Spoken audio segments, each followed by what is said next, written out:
So hitboxes are a small but important detail in making your game playable. The issue is, you notice as I approach this bottle here, I collected it, but I never actually touched it. I was close to it.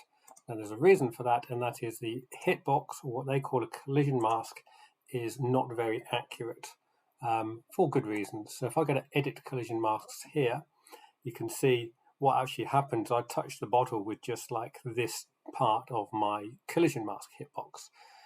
So we have the option of use a custom collision mask. So you've got these 4 vertices here, and we can move these around. Mostly you need to add a vertex though. So you see it's added this point here. So I'm just going to perhaps add a couple more, and you'll find that it kind of adds them in funny places.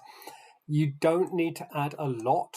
So in my experience, close enough is good enough. So this, for instance, would work perfectly well in gameplay. And you don't want to have too many points because it actually slows the game engine down quite a lot. Now, you will have noticed there was a brief mention of an error. I'm just going to show you where that comes from. If I take this vertex and I drop it here, you get this message: the polygon is not convex. Ensure it is, otherwise a collision mask won't work, and it won't.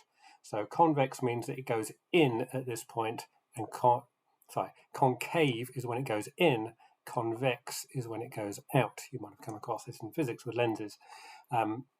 Anyway, so if you see that error message, that's always what it is you've got it isn't like convex. So that should make things a lot better.